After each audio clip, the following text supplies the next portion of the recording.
Yes, good morning Rajasthan, खम्मा घनी राजस्थान। सभी प्रतियोगियों का मिशन के इस यूट्यूब चैनल पर बहुत बहुत स्वागत, सत्कार और अभिनंदन। बहुत प्यारी यूनिट में आज आप लोगों के लिए लेकर आया हूं, गुर्जर प्रतिहार वंश। ये हमारे भारतीय इतिहास में और राजस्थान के इतिहास की एक ऐसी यूनिट है जिसकी जानकारी के स्रोत सबसे कम है और जिसका विश्लेषण यानी तथ्य बहुत है लेकिन इतिहास जिसके बारे में बहुत कम है। फिर भी इतिहासकारों ने इस वंश को लेकर, इस साम्राज्य को लेकर खूब सारी बातें लिखी है। और 8वीं से 12वीं शताब्दी का काल, जो कि भारतीय इतिहास में 7वीं से 12वीं शताब्दी का काल राजपूत युग के नाम से जाना गया, उस युग में गुर्जर प्रतिहार वंश ने एक नई परंपरा को विकसित किया और हर्षवर्धन की मृत्यु के बाद एक विशाल भूखंड पर, भारतवर्ष पर अपना साम्राज्य स्थापित करने वाले गुर्जर प्रतिहार वंश के शासक बने। देखिए, आप गुप्त साम्राज्य, जो कि प्राचीन भारत का स्वर्ण काल माना जाता है, गुप्त साम्राज्य के पतन के पश्चात वर्धन साम्राज्य का उदय हुआ और हर्षवर्धन महान शासक बना। और हर्षवर्धन की मृत्यु के बाद फिर रिक्त हो गया भारत की केंद्रीय शक्ति का केंद्र। देखिए, आप हर्षवर्धन से पहले भारतीय सभ्यता, संस्कृति, राजनीतिक, आर्थिक, सांस्कृतिक सभी दृष्टियों से अगर देखा जाए तो पाटलिपुत्र, मगध का क्षेत्र यानी बिहार वाला क्षेत्र जो है वो राजनीति का मुख्य केंद्र रहा। गुर्जर प्रतिहार शासकों के काल में वो केंद्र वहां से बदलकर पहले उज्जैन और बाद में कन्नौज बना था। तो हर्षवर्धन ने कन्नौज को भारतीय राजनीति का, भारत की आर्थिक व्यवस्था का, भारत की सामाजिक सांस्कृतिक धरोहर का केंद्र बनाया था। तो कन्नौज, जो कि गंगा यमुना के दोआब के मैदान में स्थित है, कन्नौज, कान्यकुब्ज है ना, जो क्षेत्र भारत का सबसे विकसित है, सबसे उपजाऊ क्षेत्र है, हर्षवर्धन ने उस कन्नौज को अपनी राजधानी बनाया। और कालांतर में हर्षवर्धन की मृत्यु के बाद रिक्त हुए कन्नौज को भरने के लिए जो त्रिगुट संघर्ष चला, जो कि हम गुर्जर प्रतिहार वंश में विस्तार से इन सबको हम लोग पढ़ेंगे, जानेंगे। तो आइए हम लोग प्रारंभ करते हैं गुर्जर प्रतिहार राजवंश। तो देखिए, आप जब हम किसी वंश के बारे में बात करते हैं तो सर्वप्रथम जो बात आती है कि वो जो राजवंश हमारा रहा, वो राजवंश जिस कालखंड में रहा, उस कालखंड में भारत के प्रमुख राज्य कौन से थे। ये हमारा भारतवर्ष है। देखिए आप, अभी तो भारत हमारा ये है, लेकिन जिस कालखंड की हम लोग बात कर रहे हैं, उत्तर में हिंदू कुश पर्वत से लेकर दक्षिण में समुद्र पर्यंत जो धरती है वो भारतवर्ष है। विष्णु पुराण में स्पष्ट ये बात कही गई है कि उत्तर में हिंदू कुश पर्वत से लेकर, देखिए आप, हमारा तो अभी कश्मीर यहाँ तक है, उत्तर में हिंदू कुश पर्वत है ना, उत्तर में हिंदू कुश पर्वत से लेकर दक्षिण में समुद्र पर्यंत जो धरती है, सुदूर दक्षिण राज्य था भारत का पांड्य राज्य। तो उत्तर में हिंदू कुश पर्वत से लेकर दक्षिण में समुद्र पर्यंत जो धरती है वो भारतवर्ष है। और भारत की राष्ट्रीयता का प्रतीक माना जाता है विष्णु पुराण के इस कथन को। तो उत्तर में देखो आप, ये हिंदूशाही राज्य था, ये जैसलमेर का भाटी वंश था, ये अजमेर, नागौर, सांभर का चौहान वंश था, ये मेवाड़ का गुहिल वंश था, ये जालोर का चावड़ा वंश था। ये प्रतिहारों ने बाद में यहाँ राज्य स्थापित किया। ये देखिए, मालवा क्षेत्र में चंदेलों का शासन था। ये जो उत्तर पूर्वी भाग है, उत्पल वंश, कारकोट वंश और लोहार वंश यहाँ पर राज करते थे। पूर्व में बंगाल में पाल वंशों का शासन था, दक्षिण पूर्व में गंग वंश का शासन था। फिर ये परमार थे, परमारों का अधिकांश शासन मालवा क्षेत्र में रहा है। फिर सोलंकी राज्य था, जो सोलंकी राज्य था वर्तमान गुजरात और गुजरात के दक्षिण पूर्वी भागों में जो तटवर्ती क्षेत्र था वहाँ सोलंकियों का शासन रहा। फिर दक्षिण के राष्ट्रकूट थे, बड़ी शक्तिशाली राजवंश की नींव राष्ट्रकूटों के द्वारा दक्षिण में रखी गई थी। फिर चालुक्य वंश था, पल्लव वंश था, ये सब तटवर्ती राज्य है। प्रायद्वीपी पठारी राज्य, चोल वंश है, चेर वंश है, और सुदूर दक्षिण का राज्य पांड्य वंश। ऐसा मानते हैं कि श्री कृष्ण के एक पुत्र था, श्री कृष्ण का एक वंशज था पांड्य, उन्हीं के नाम पर यह पांड्य राज्य वंश नाम पड़ा था। सुदूर दक्षिण में स्थित भारत का राज्य समुद्रगुप्त के द्वारा दक्षिण भारत की सुनियोजित विजय की गई थी और घृणा मोक्षानुग्रहम की नीति अपनाई गई थी कि विजित करके उन्हें उनके राज्य लौटाकर और उन्हें अपनी अधीनता में लाने का कार्य समुद्रगुप्त के द्वारा किया गया था। तो जिस कालखंड को हम पढ़ने वाले हैं, आप लोगों को पता होना चाहिए अच्छी तरह से। आप चाहो तो इस मानचित्र का स्क्रीनशॉट ले सकते हैं कि उस समय तत्कालीन समय में भारत में स्वतंत्र राज्यों की स्थिति क्या थी। उत्तर में जो वर्तमान जम्मू कश्मीर का भाग है, यहाँ पर उत्कल वंश, कारकोट वंश और लोहार वंश था। ये पूरा क्षेत्र हिंदूशाही था, चौहान साम्राज्य था, भाटी साम्राज्य, ये पूरा साम्राज्य था। ये हम बात करें जिस युग को भारतीय इतिहास में राजपूत युग के नाम से पुकारा गया, और जिस कालखंड को अभी कॉलेज लेक्चरर वाले एग्जाम में, ग्रेड फर्स्ट में, रीट में, पटवार में और अन्य प्रतियोगिता परीक्षाओं में बहुत महत्वपूर्ण दृष्टि से प्रश्न पूछे जाते हैं, उसी की हम लोग तैयारी कर रहे हैं। तो ये तत्कालीन समय के भारतीय राज्यों की स्थिति थी, है ना। अब देखिए अपन आगे चलते हैं। अब हमें जो पढ़ना है वो क्या पढ़ना है? वो पढ़ना है गुर्जर प्रतिहार वंश। गुर्जर प्रतिहार वंश। अब देखिए आप, गुर्जर प्रतिहार वंश, यहां से हम लोगों को पढ़ना प्रारंभ करना है। इसमें दो शब्द हैं, एक तो है गुर्जर और एक है प्रतिहार। तो देखिए आप, ये दो शब्द यहां बने हैं और इससे ये वंश बना है। गुर्जर जाति का इतिहास बहुत प्राचीन है और बहुत वैभवशाली इतिहास है, और अनेक इतिहासकारों ने अपने अपने मत गुर्जर जाति को लेकर दिए हैं। गुर्जर क्षत्रिय थे, गुर्जर रघुवंशी थे, गुर्जर विदेशी थे, गुर्जर भारतीय क्षत्रिय थे, अलग अलग बातें इनके बारे में कही गई। लेकिन यहां पर एक मूलभूत बात जो हम लोग कर रहे हैं, राजस्थान का, मध्य राजस्थान का जो क्षेत्र है, उस क्षेत्र का नाम था गुर्जरात्र। मध्य राजस्थान का जो क्षेत्र है राजपूताना का, वो कहलाता था गुर्जरात्र। और गुर्जरात्र क्या है? यह है क्षेत्र। गुजरात्र क्या है? एक क्षेत्र का नाम है। मध्य राजपूताना का भाग, जो वर्तमान मंडोर, जोधपुर, मेड़ता, नागौर, ये वाला जो क्षेत्र है, ये गुर्जरात्र कहलाते थे। अच्छा, इस शब्द को कभी कभी क्या होता है, हम लोग इस शब्द को देखते हैं तो हमें लगता है गुजरात। देखिए आप, गुजरात अलग है और गुर्जरात्र अलग है। जिस कालखंड की हम लोग इतिहास की बात कर रहे हैं, उस कालखंड में गुजरात के लिए तो सौराष्ट्र शब्द का प्रयोग किया जाता था, है ना। चालुक्य जिस क्षेत्र के शासक थे, सोलंकी जिस क्षेत्र के शासक थे, और अनेक कालखंड में वहाँ अनेक राजवंशों की स्थापना हुई, वो सौराष्ट्र प्रांत था। चाहे समुद्रगुप्त की प्रयाग प्रसिद्धि देख लो, रुद्रदमन का जूनागढ़ अभिलेख देख लो, तो वो सौराष्ट्र प्रांत था। ये बात हो रही है गुर्जरात्र की। तो गुर्जरात्र क्या था? एक क्षेत्र था।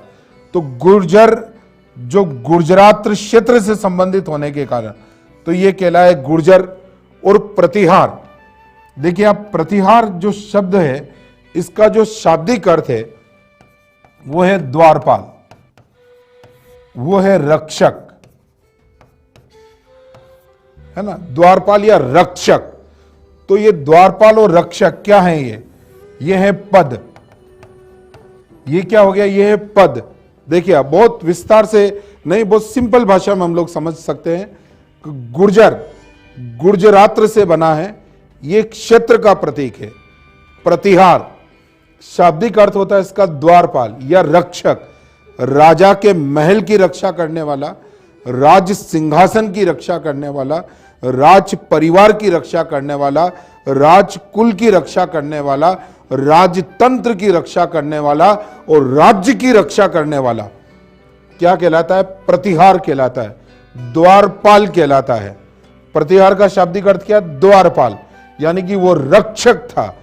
तो ये द्वारपाल होने के कारण, ये रक्षक होने के कारण तो क्या कहलाए? प्रतिहार कहलाए। और गुर्जरात्र क्षेत्र से संबंधित होने के कारण ये क्या कहलाए? गुर्जर कहलाए।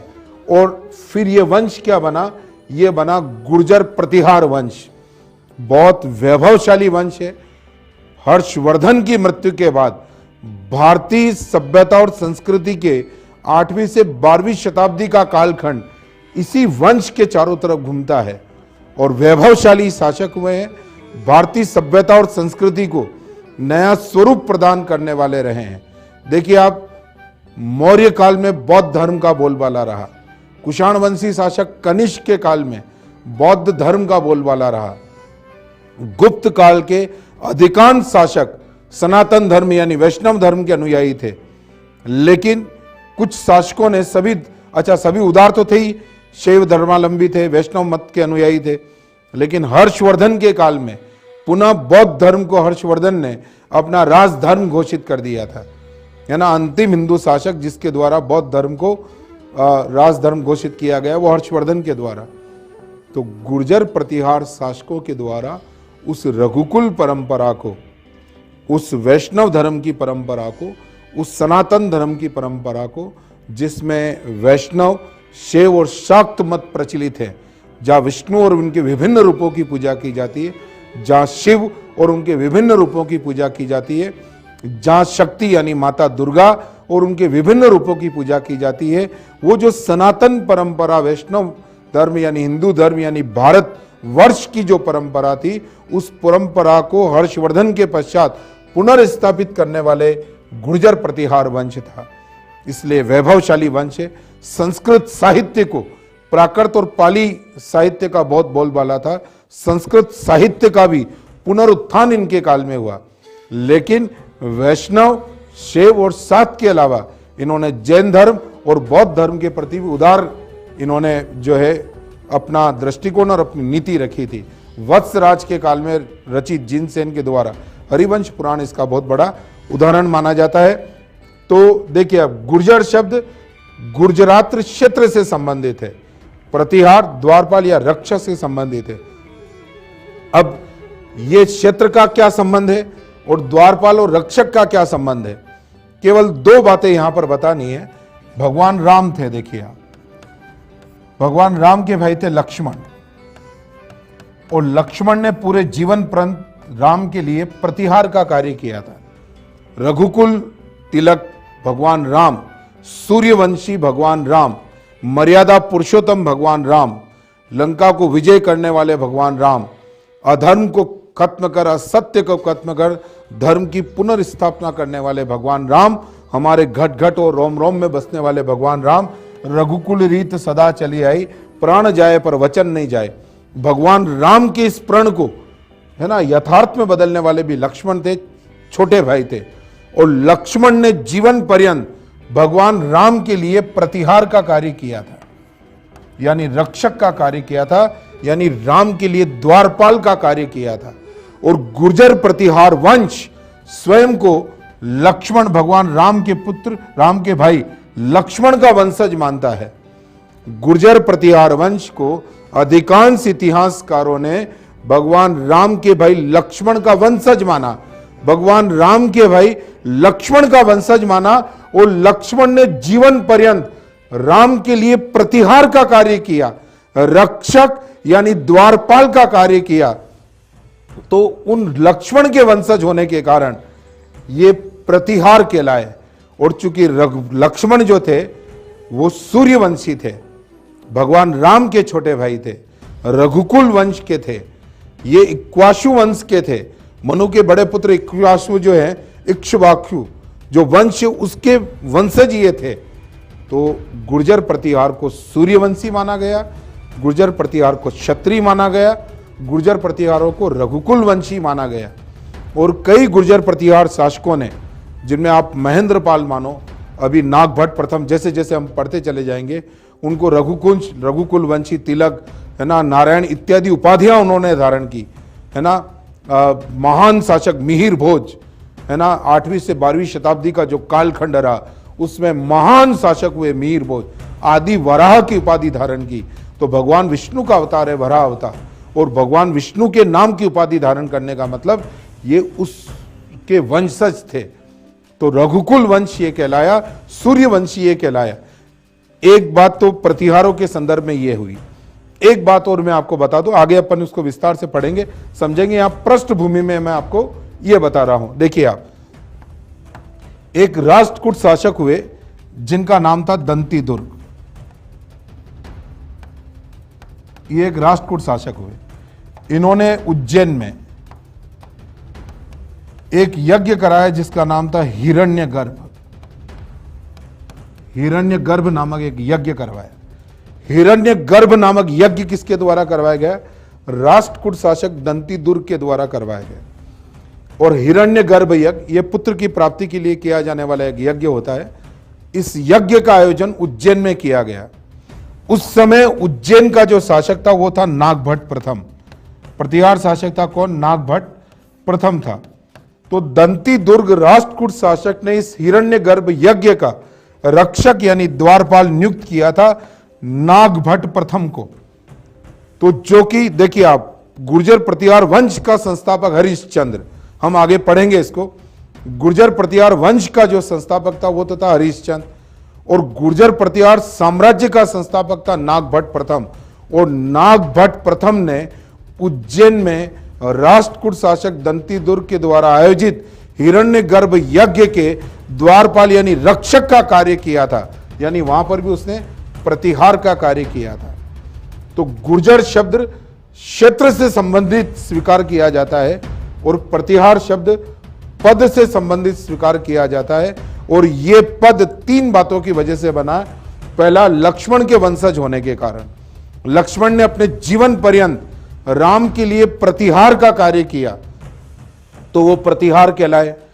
राष्ट्रकूट शासक नागभट्ट प्रथम ने राष्ट्रकूट शासक दंती दुर्ग के द्वारा उज्जैन में आयोजित हिरण्यगर्भ यज्ञ का रक्षण का काम राष्ट्रकूट प्रतिहार शासक नागभट्ट प्रथम के द्वारा किया गया, तो ये प्रतिहार कहलाए। और एक इंपॉर्टेंट और लास्ट बात जो प्रतिहार से संबंधित मानी जाती है, इस शब्द को सिद्ध करती है, वो ये करती है कि जो भारत का उत्तर पश्चिमी सीमांत प्रांत था, इस उत्तर पश्चिमी सीमांत प्रांत की विदेशी आक्रमण यानी अरबों से,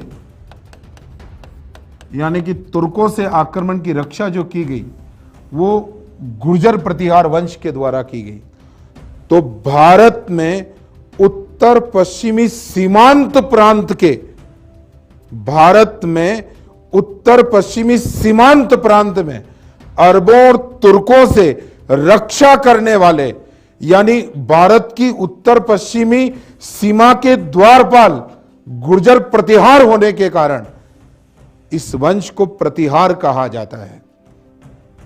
तो जो प्रतिहार शब्द जो पद का प्रतीक है, लक्ष्मण के वंशज होने के कारण, यहां नागभट्ट प्रथम के द्वारा हिरण्यगर्भ यज्ञ की रक्षा करने के कारण, उत्तर पश्चिमी सीमांत प्रांत के रक्षक यानी द्वारपाल होने के कारण गुर्जर प्रतिहार वंश को गुर्जर क्षेत्र यानी गुजरात क्षेत्र से संबंधित होने के कारण ये गुर्जर, और द्वारपाल यानी रक्षक होने के कारण ये प्रतिहार कहलाए। और बना हमारा कौन सा वंश? गुर्जर प्रतिहार वंश। तो केवल अभी हमने नाम के संदर्भ में छोटी सी बातें डिस्कस की है।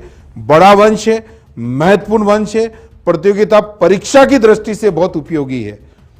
चलिए अब हम आगे बढ़ते हैं यहां से और वो चलते हैं, आगे चलिए।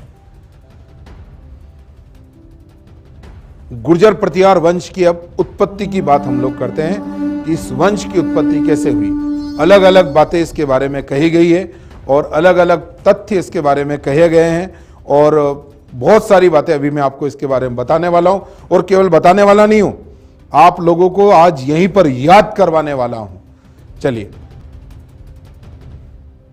ये देखिए आप, ये एक ग्रंथ है और अग्निकुंड का सिद्धांत, जो सबसे प्रसिद्ध सिद्धांत है वो है अग्निकुंड का सिद्धांत, पृथ्वीराज रासो, जिसके लेखक थे चंद वरदाई। पृथ्वीराज चौहान तृतीय के समकालीन चंदवरदाई के द्वारा रचित पृथ्वीराज रासो, जिसका आखिरी भाग जलन के द्वारा लिखा गया था। पृथ्वीराज रासो के रचयिता कौन? चंदवरदाई। ये राजस्थानी भाषा साहित्य का प्रथम महाकाव्य माना जाता है जो पिंगल शैली का था। राजस्थानी भाषा साहित्य का प्रथम महाकाव्य है जिसकी शैली कौन सी थी? पिंगल शैली, यानी ब्रज भाषा से प्रभावित शैली थी। राजस्थानी भाषा साहित्य का प्रथम महाकाव्य कौन? पृथ्वीराज रासो। रचयिता कौन? चंदवरदाई। और पृथ्वीराज रासो का जो आखिरी भाग है वो जलन के द्वारा लिखा गया था, लेकिन चंदवरदाई के द्वारा पृथ्वीराज रासो में एक कथानक लिखा गया कि माउंट आबू पर्वत, जिसको कर्नल जेम्स टॉड ने संतों का शिखर कहा है, वहां ऋषि मुनि खूब तपस्या तप किया करते थे और अवांछित तत्व उस तप तपस्या और हवन यज्ञ को प्रभावित किया करते थे, यानी कि उसमें वो विघ्न डाला करते थे, व्यवधान उत्पन्न किया करते थे। तब गुरु वशिष्ठ के द्वारा माउंट आबू पर्वत पर एक यज्ञ किया गया। गुरु वशिष्ठ के द्वारा माउंट आबू पर्वत पर एक यज्ञ किया गया और उस यज्ञ से 4 योद्धाओं की उत्पत्ति हुई। ऐसा पृथ्वीराज रासो में चंदवरदाई के द्वारा लिखा गया है, जिसे इन 4 योद्धाओं की अग्नि उत्पत्ति का अग्निकुंड का सिद्धांत कहलाता है। देखिए, अब प्रतिहार उत्पन्न हुए, ये अग्निकुंड से देखिए आप, फिर ये परमार उत्पन्न हुए अग्निकुंड से, देखिए आप, फिर अग्निकुंड से उत्पन्न हो रहे हैं। ध्यान से देखो आप, किस प्रकार यज्ञ हुआ होगा और किस प्रकार वशिष्ठ की, ये देखिए आप, चालुक्य उत्पन्न हुए, प्रतिहार, परमार, चालुक्य और फिर होंगे उत्पन्न ये चौहान उत्पन्न हुए। तो चौहान, चालुक्य, परमार और प्रतिहार, ये 4 जो बड़े राजवंश है, इन चारों बड़े राजवंशों की उत्पत्ति का जो सिद्धांत है वो अग्निकुंड का सिद्धांत कहलाता है। और ये जो अग्निकुंड का सिद्धांत है ये चंदवरदाई के द्वारा रचित पृथ्वीराज रासो में, जो राजस्थानी भाषा साहित्य का प्रथम महाकाव्य है, उस राजस्थानी भाषा साहित्य के प्रथम महाकाव्य जो कि पिंगल शैली का है, उसमें इस अग्निकुंड का सिद्धांत, इन 4 राजवंशों की उत्पत्ति का सिद्धांत दिया गया है। अब चंदवरदाई के अनुसार तो प्रतिहार वंश की, परमार वंश की, चालुक्य वंश की और चौहान वंश की उत्पत्ति कैसे हुई थी? अग्निकुंड से हुई थी। और ये देखिए आप, उत्पत्ति हो रही है, आप देखो, आप इनको समझो, आपने पहले खूब पढ़ा होगा, है ना, किस तरह से देखिए आप बता रहे हैं। तो प्रतिहार, परमार, चालुक्य और चौहान, इन 4 राजवंशों की उत्पत्ति का ये अग्निकुंड का सिद्धांत है जो चंदवरदाई के द्वारा पृथ्वीराज रासो में दिया गया है। किस प्रकार गुरु वशिष्ठ की जो ये कहो कि उनकी जो शक्ति थी, उससे जो है यज्ञ से 4 योद्धाओं की उत्पत्ति हुई। अब अग्निकुंड के जैसा मत तो बहुत सारे इतिहासकार स्वीकार करते हैं, लेकिन जिस प्रकार चंदवरदाई के द्वारा ये लिखा गया पृथ्वीराज रासो में, उस रूप में इतिहासकार थोड़ा संशोधन करते हैं। और वो संशोधन क्या है कि 6ठी शताब्दी ईसा पूर्व में जैन धर्म और बौद्ध धर्म का उदय हुआ, पूरे देश में और विदेशों में भी उसका प्रचार प्रसार हुआ और सब कुछ हुआ। जैन धर्म और बौद्ध धर्म दोनों ही अहिंसावादी धर्म थे। जैन धर्म और बौद्ध धर्म का प्रभाव बड़े बड़े राजवंशों पर पड़ा, आम प्रजा पर पड़ा और सेठ साहूकारों पर पड़ा। हर जगह जैन धर्म और बौद्ध धर्म का बोलबाला रहा। और जैन धर्म और बौद्ध धर्म की जो दोनों की एक जो बहुत महत्वपूर्ण बात रही, वो रही अहिंसावादी नीति, हथियार छोड़ दिए गए। देखिए आप, चंड अशोक जो 261 ईसा पूर्व, सम्राट अशोक जो था वो चंड अशोक कहलाता था, लेकिन कलिंग के युद्ध के पश्चात जब उपगुप्त के द्वारा रणभूमि का दृश्य दिखाया गया तो चंड अशोक भी धम्म अशोक में परिवर्तित हो गया। युद्ध विजय के स्थान पर धम्म विजय की नीति को अपना लिया और वो धम्म अशोक जो प्राचीन भारत का महान सम्राट बना, सम्राट अशोक बना, बौद्ध धर्म से ही तो प्रभावित हुआ था। फिर कनिष्क का काल आया, फिर गुप्त साम्राज्य में पुनः क्षत्रिय धर्म, सनातन धर्म का उदय हुआ, लेकिन फिर हर्षवर्धन ने पुनः बौद्ध धर्म को अपनाया। तो बौद्ध धर्म अच्छा धर्म है, जैन धर्म बहुत गजब का धर्म है, हिंदू धर्म, सभी धर्म बहुत बढ़िया होते हैं। हर धर्म की अगर यथार्थ को देखा जाए और उसका सूक्ष्म विश्लेषण किया जाए तो एक ही उद्देश्य हर धर्म का है, मानव मात्र का कल्याण, ईश्वर के प्रति आस्था और एक दूसरे के प्रति सौहार्द का भाव। लेकिन जैन धर्म और बौद्ध धर्म ने अहिंसा को बहुत ज्यादा महत्व दिया। अहिंसा को महत्व देने के कारण जो एक देश की रक्षा के लिए, एक राज्य की रक्षा के लिए जो सेना और जो अस्त्र शस्त्र होने चाहिए थे वो तुलनात्मक दृष्टि से कम हुए। और 7वीं शताब्दी में अरबों के आक्रमण प्रारंभ हुए। अरबों के आक्रमण प्रारंभ हुए। देखिए आप 712 ईस्वी में, 712 ईस्वी में मोहम्मद बिन कासिम के द्वारा सिंध के शासक दाहिर पर आक्रमण किया गया। यह भारत पर किया जाने वाला पहला सफल मुस्लिम आक्रमण माना जाता है, जो सिंध के शासक दाहिर के ऊपर किया गया था। और दाहिर को पराजित कर सिंध पर अपना प्रभुत्व स्थापित कर लिया था। किसने? मोहम्मद बिन कासिम ने। इस प्रकार लगातार आक्रमण प्रारंभ हुए। अब आम जनता को धर्म और धर्म के अनुष्ठानों को बचाए कौन?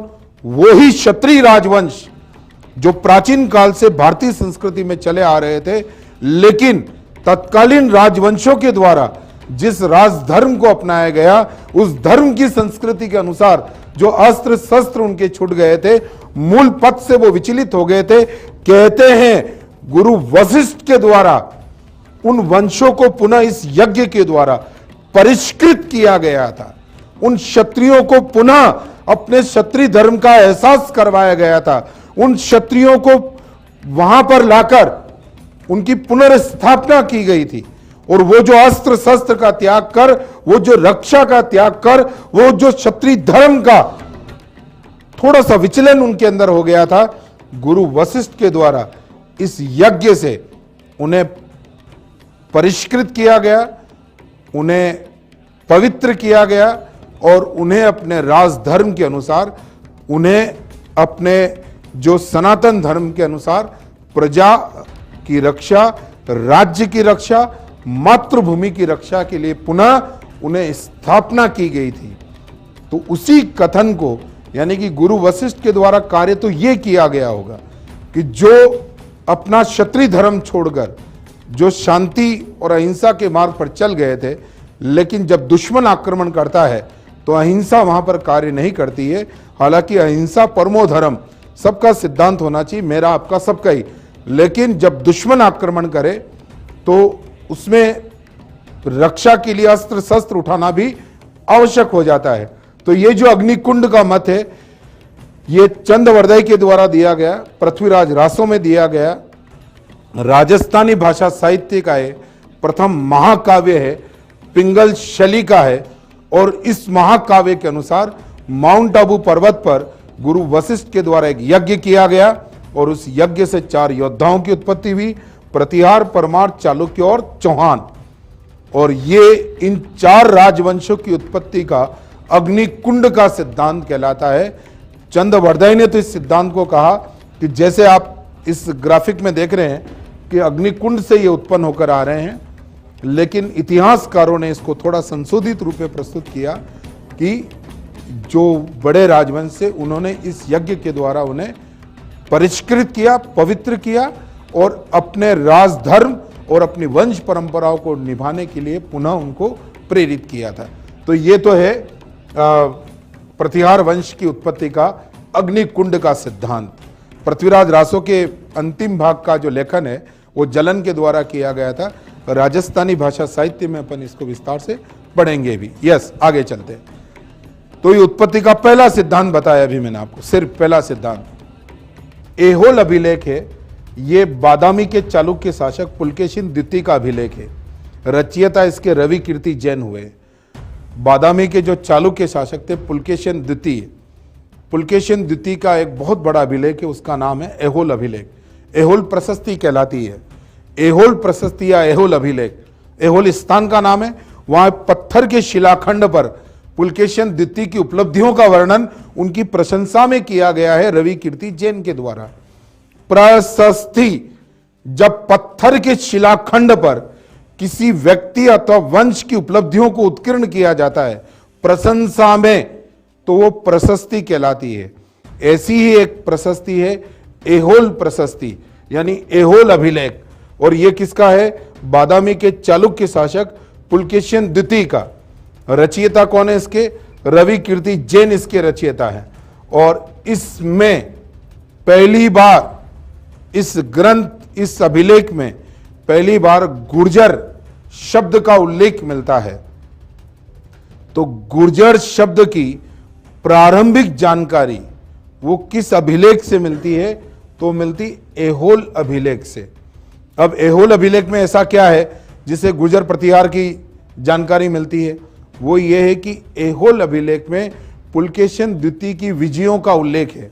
पुलकेशिन द्वितीय ने अपने साम्राज्य विस्तार के लिए जितनी विजय की थी उन विजयों का उल्लेख है। तो जितने राजवंशों को पुलकेशिन द्वितीय ने पराजित किया उनमें से एक गुर्जर वंश भी उसने उल्लेखित किया कि गुर्जर वंश के राजा को भी उन्होंने पराजित किया था।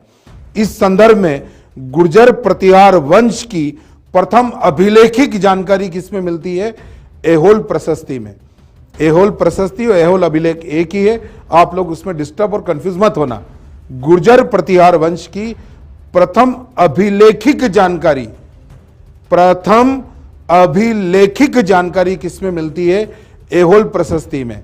किसकी है? पुलकेशिन द्वितीय की। कहां के थे? बादामी के चालुक्य राजा थे।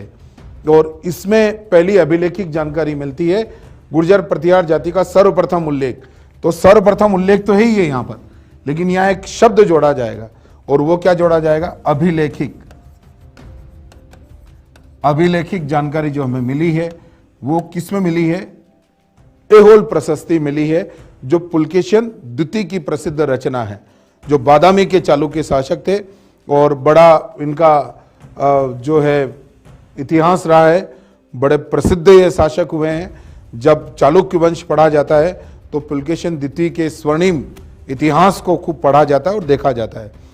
तो गुर्जर प्रतिहार वंश की अग्निकुंड से उत्पत्ति की जानकारी चंद्रवर्दय के द्वारा रचित पृथ्वीराज रासों में, गुर्जर प्रतिहार वंश की प्रथम अभिलेखिक जानकारी बादामी के चालुक्य शासक पुलकेशिन द्वितीय की एहोल प्रशस्ति में। ये दो बातें अपनी यहां क्लियर हुई। अब अपन आगे चलते हैं। यस, अब प्रतिहारों को गुर्जर जाति का सिद्ध करने वाले ताम्रपत्र कौन कौन से हैं? देखिए आप, बहुत महत्वपूर्ण बात है, इंपॉर्टेंट बात है। प्रतियोगिता परीक्षा में जो पूछा जाता है, प्रतियोगिता परीक्षा में जिस प्रकार के प्रश्न आते हैं वैसे ही मैं आपको बता और समझा रहा हूं। सज्जन ताम्रपत्र, देखिए आप, इस सज्जन ताम्रपत्र में भी प्रतिहारों को गुर्जर जाति का सिद्ध करने वाला लेख उत्कीर्ण है। बड़ौदा का ताम्रपत्र, अच्छा ये जो दे रखे ना आपको इसकी पृष्ठभूमि में, ये एक्चुअल ताम्रपत्र है वही के। सज्जन ताम्रपत्र ये वही है जो इसकी पृष्ठभूमि में आपको दिखाया गया, एक्चुअल में ये वही है। बड़ौदा का ताम्रपत्र जिसमें प्रतिहारों को गुर्जर जाति का सिद्ध किया है वो बड़ौदा ताम्रपत्र है, और ये बड़ौदा का ही ताम्रपत्र है। फिर माने का ताम्रपत्र, देखिए आप, जब हम इतिहास पढ़ेंगे तो ये कहाँ का कि सज्जन ताम्रपत्र किस प्रकार आया, इसका नाम बड़ौदा ताम्रपत्र नाम कैसे आया और माने ताम्रपत्र नाम कैसे, विस्तार से पढ़ेंगे।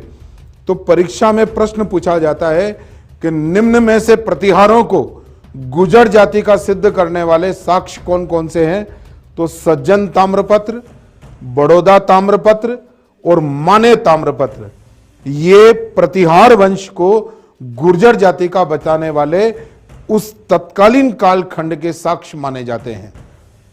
और ये इंपॉर्टेंट है ना, ये इंपॉर्टेंट बात है। देखिए प्रश्न कैसे पूछे जाए ये भी आपको पता होना चाहिए।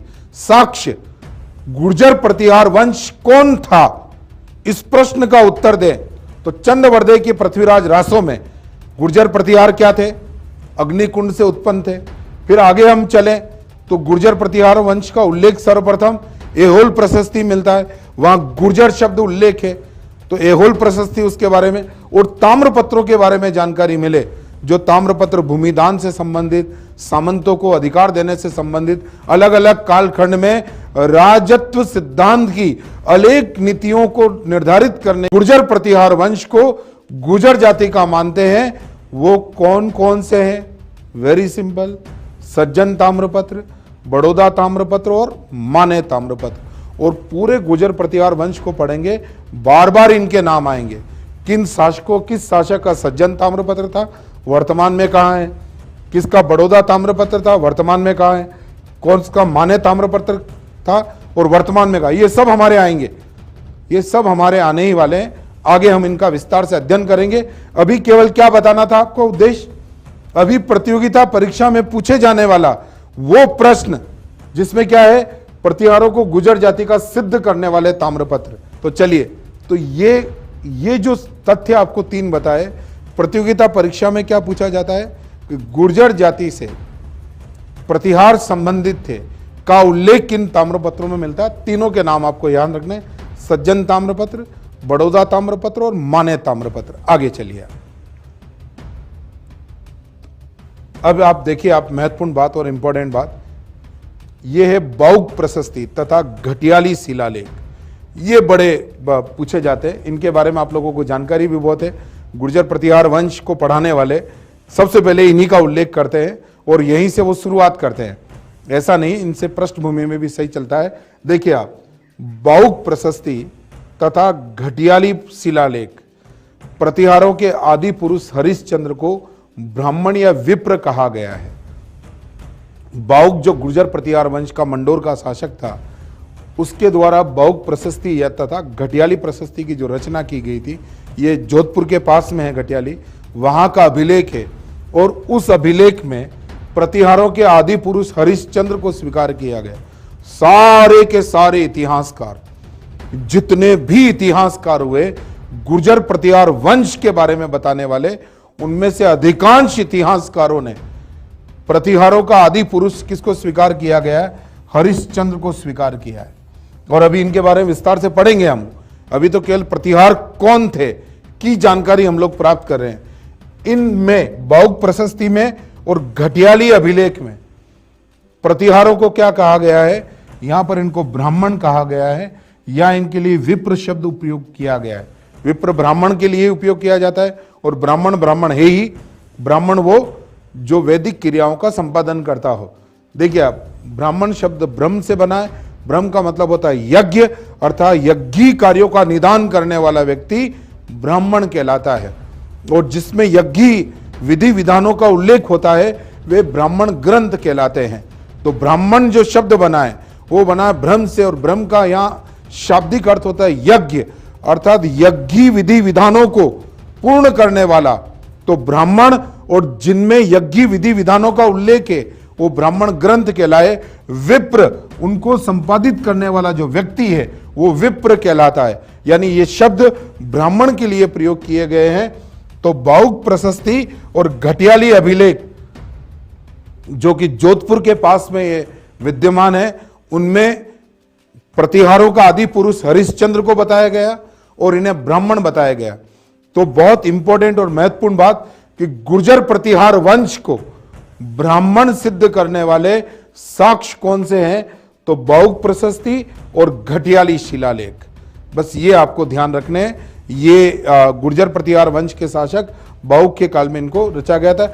ये तो कुकुस्त की रचना है, कुकुस्त के काल में लिखा गया। और ये बाउक प्रशस्ति मंडोर के जो गुर्जर प्रतिहार थे, आगे जब मंडोर के गुर्जर प्रतिहार पढ़ेंगे उनमें इनका विस्तार से वर्णन आएगा, घटियाली शिलालेख का भी और बाउक प्रशस्ति का भी। ये मंडोर के प्रतिहार थे, इनके द्वारा ये शिलालेख लिखा गए थे। कुकुस्त नाम एक बहुत आता है, क कु कु, क पूरा, फिर क, फिर आधा क, फिर कु, कक्कु, उसकी घटियाली शिलालेख और बाउक प्रशस्ति। बाउक नाम का शासक हुआ, उसमें गुर्जर प्रतिहारों को ब्राह्मण यानी विप्र शब्द से संबोधित किया गया। आगे चलिए, राष्ट्रकूट अभिलेख, यह बड़ा महत्वपूर्ण अभिलेख है। देखिए आप, नीलगुंड का, राधनपुर का, देवली का, एक देवली अपने टोक में है वो वाली नहीं है ये, और करहाड़ का। ये देखिए आप, ये जो राष्ट्रकूट अभिलेख है जो कहां कहां के हैं, एक तो नीलगुंड का है, राधनपुर का है, देवली का है और करहाड़ का है। ये जो राष्ट्रकूट अभिलेख है, ये राष्ट्रकूट अभिलेखों में भी गुर्जर प्रतिहार वंश को उपरोक्त शिलालेखों में प्रतिहारों को गुर्जर कहा गया है। देखिए आप, अब यहां आपको दो बातें समझनी, बहुत ढंग से आपको समझनी दो बातें। क्या समझनी है? किन ताम्र पत्रों में प्रतिहारों को गुजर कहा गया, पहले तो हमने वो पढ़ा। अब किन शिलालेखों में प्रतिहारों को गुजर कहा गया, तो नीलगुंड शिलालेख, राधनपुर शिलालेख, देवली शिलालेख और करहाड़ शिलालेख, दक्षिण से प्राप्त ये शिलालेख है। राष्ट्रकूट अभिलेख हैं। राष्ट्रकूट शासकों के द्वारा उत्कीर्ण करवाए गए अभिलेखों में गुर्जर प्रतिहार वंश को गुर्जर कहा गया है। क्या शब्द यहां पर इस्तेमाल किया गया? गुर्जर शब्द। तो वो अभिलेख, पहले तो मैंने बताया था वो ताम्रपत्र, और अब हम बात कर रहे हैं वो अभिलेखों की। देखिए दोनों बहुत अलग अलग बातें हैं। ताम्रपत्र अलग साक्ष्य है, अभिलेख अलग साक्ष्य हैं। इससे पहले जो मैंने आपको बताया था वो ताम्रपत्रों के संदर्भ में आपको याद रखना है, और अभी जो मैं आपको बता रहा हूं वो अभिलेखों के संदर्भ में आपको याद रखना है। तो वो अभिलेख जिसमें गुर्जर प्रतिहार वंश के लिए गुजर कहा गया, प्रतिहारों को गुजर कहा गया, वो राष्ट्रकूट शासकों के अभिलेख नीलगुंड अभिलेख, राधनपुर अभिलेख, देवली अभिलेख और करहाड़ अभिलेख, ये वो अभिलेख हैं जो प्रतिहार वंश को गुर्जर बताते हैं। यस, तो ताम्रपत्र भी बता दिया आपको कि किन ताम्रपत्रों में इनको गुर्जर कहा गया, और अब आपको अभिलेख भी बता दिए। यस, अब ये देखिए आप, इंपॉर्टेंट बात, ग्वालियर प्रशस्ति, ये गजब की प्रशस्ति है। इसमें ये मिहिर भोज की है ना, जिन्होंने आदि वरा और प्रभास की उपाध्याय ध्यान की। ये माना जाता है गुर्जर प्रतिहार वंश के ये सबसे महान शासक थे, और महान ही नहीं, ये महान शासक थे, इतने महान थे ये। कहां? उत्तर में कश्मीर से लेकर दक्षिण तक इन्होंने अपना साम्राज्य स्थापित कर लिया था मिहिर भोज ने। उन मिहिर भोज के द्वारा ग्वालियर प्रशस्ति उत्कीर्ण करवाई गई थी। इस प्रशस्ति में प्रतिहारों ने स्वयं को, यानी स्वयं मिहिर भोज ने लक्ष्मण का वंशज तथा इक्ष्वाकु कुल के रघुवंशी क्षत्रिय बताया।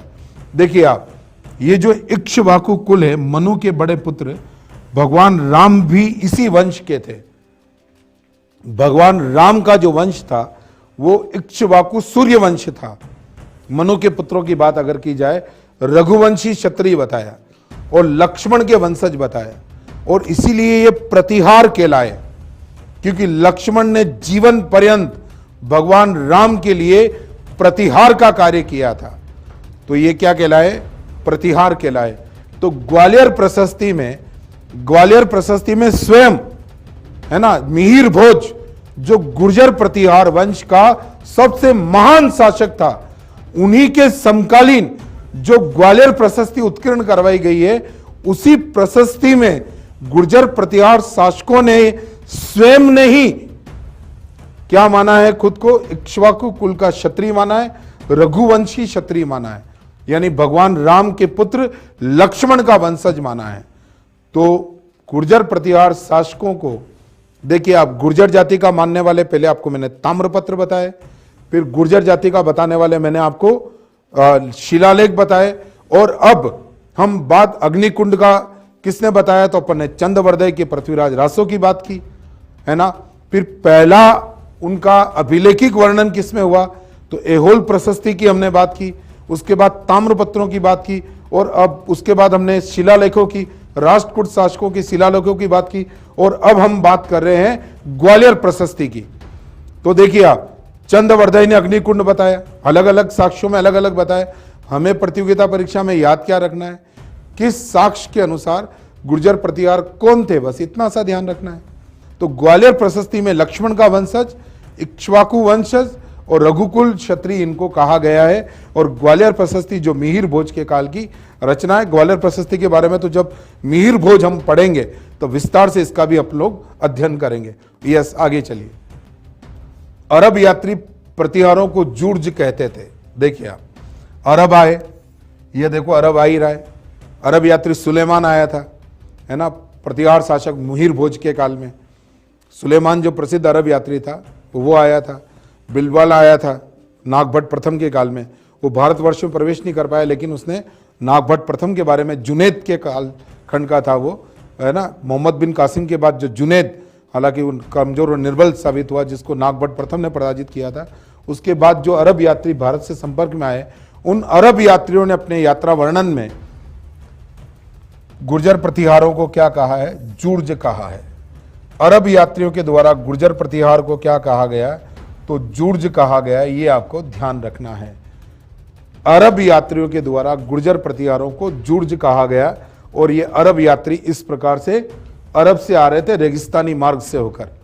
अरब का मरुस्थल तो आप लोग जानते ही है, वहां से ही ये लोग आया करते थे। यस, आगे चलते हैं। अरब यात्री अल मसूदी, ये अल मसूदी है जो है ना, ये उसके काल में, महिपाल के काल में भारत आया था। अल मसूदी ने प्रतिहारों को अल गुजर कहा है।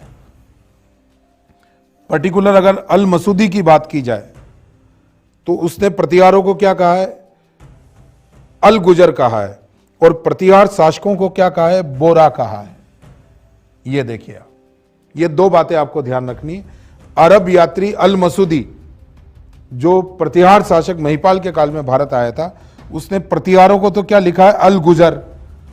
और प्रतिहार शासकों को क्या लिखा है? बोरा। ये ध्यान रखना, बोरा कहा है। प्रतिहार शासकों को क्या कहा है? बोरा। और गुर्जर प्रतिहारों के लिए उसने क्या शब्द यूज किया है? अल गुजर। तो अल मसूदी जो अरब यात्री था, है ना, उसने प्रतिहारों को तो अल गुजर कहा और प्रतिहार शासकों को उसने बोरा कहा। यस, चलिए आगे। 851 ईस्वी में अरब यात्री सुलेमान ने भारत की यात्रा की। ये मिहिर भोज के काल में आया था सुलेमान। ये जो सुलेमान आया था, ये प्रसिद्ध प्रतिहार वंश का महान शासक मिहिर भोज के काल में सुलेमान भारत आया था 851 ईस्वी में। और इस सुलेमान ने अपने यात्रा वर्णन में लिखा है कि अरबों का सबसे बड़ा शत्रु जो है वो मिहिर भोज है। यानी इसने मिहिर भोज के साम्राज्य की बहुत प्रशंसा की थी और ये भारत में भ्रमण के लिए आया था। सुलेमान यात्री ने मिहिर भोज को शक्तिशाली और इस्लाम का शत्रु बताया था। यानी कि अरबों का सबसे बड़ा शत्रु जो सुलेमान अरब यात्री ने बताया था, वो किसको बताया था? मिहिर भोज को बताया था। ये वो साक्ष्य हैं जो अलग अलग शासकों के बारे में हमें जानकारी देते हैं। यस, आगे चलिए। अब ये इंपॉर्टेंट बात है, देखो आप, हेनसांग की बातें। हेनसांग ने हर्षवर्धन के काल में भारत की यात्रा की थी। राजस्थान में भीनमाल में आया था और हेनसांग ने जो धर्म महासभा की स्थापना की थी, उसमें हेनसांग को अध्यक्ष बनाया था। बौद्ध धर्म का अनुयायी था। इससे प्रभावित होकर ही हर्षवर्धन ने अपना राजधर्म बौद्ध धर्म को घोषित किया था, है ना। अपना जो राजधर्म है उसने जो है बौद्ध धर्म घोषित किया था। हेनसांग की जो रचना है उसका नाम है सीयू की। हेनसांग की जो रचना है उसका नाम क्या है? भारत यात्रा का जो उसने वर्णन किया है वो सीयू की में किया है। हेनसांग हर्षवर्धन के काल में भारत आया था और ये राजस्थान में कहाँ आया था? भीनमाल। राजस्थान में भी ये कहाँ आया था? भीनमाल। और ये खूब परीक्षाओं में पूछा जाता है। और हेनसांग की यात्रा का वर्णन हेनसांग ने जिस पुस्तक में किया है उस पुस्तक का नाम क्या है? वो है सीयू की। तो हर्षवर्धन के काल में कौन आया था? हेनसांग आया था। हेनसांग को यात्रियों का राजकुमार कहा जाता है। देखिए ये बात आप ध्यान रखना, जितने भी प्राचीन भारत में फाइयान आया, हेनसांग आया, है ना, खूब सारे, श्रीगुप्त के काल में भी आया। जितने भी विदेशी यात्री, अरब यात्री आए, चीनी यात्री आए, तिब्बती भारत में आए, तो जितने भी विदेशी यात्री भारत में या भारत भ्रमण के लिए आए, चाहे यूनानी हो, कुछ भी हो, उनमें से यात्रियों का जो राजकुमार है वो हेनसांग को कहा जाता है। यात्रियों का राजकुमार कौन? हेनसांग कहा जाता है। इसलिए नहीं कि ये सज धज कर 16 श्रृंगार करके और फेयर एंड लवली लगाकर आया था। इसलिए आया कहा जाता है कि इसने भारत यात्रा का वर्णन जिस निष्पक्षता से किया है और भारतीय सभ्यता और संस्कृति की जो प्रशंसा इसने की है, और अपने ग्रंथ सीयूकी में भारतीय सभ्यता और संस्कृति को जितना प्रोत्साहित करके इसने लिखा है और भारत का जो सुंदर वर्णन भारत यात्रा का इसने किया है, उन सभी बातों को ध्यान में रखकर इतिहासकारों ने हेनसांग को यात्रियों का राजकुमार कहा है। यस, अब देखिए आप, हेनसांग ने गुर्जर राज्य को कुची लोग के नाम से संबोधित किया है। हेनसांग की रचना क्या है? सीयू की, यही है वो रचना, ये उसी रचना का ग्रंथ है। और हेनसांग ने गुर्जर राज्य को क्या कहा? कुचिलो। और भीनमाल, जहां पर हेनसांग आया था और गुर्जर प्रतिहार राज्य का महत्वपूर्ण केंद्र भी था भीनमाल, इस भीनमाल को हेनसांग ने क्या लिखा है? पीलो मोलो। पीलो मोलो। हेनसांग के द्वारा भीनमाल को क्या नाम दिया गया है? पीलो मोलो। पीलो मोलो, भीनमाल है ना, श्रीमाल जो प्राचीन नाम था।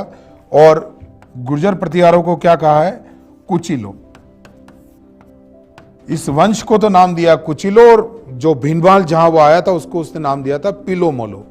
तो ये हेनसांग की यात्रा में गुर्जर प्रतिहार वंश की जानकारी दी गई। अच्छा, अब ये बात बताने का उद्देश्य क्या है? अब आपको ये मैं तथ्य समझाता हूं, इतिहास किस प्रकार इससे जुड़ता है। कि हेनसांग आया था हर्षवर्धन के काल में, और हर्षवर्धन के काल में हेनसांग आया।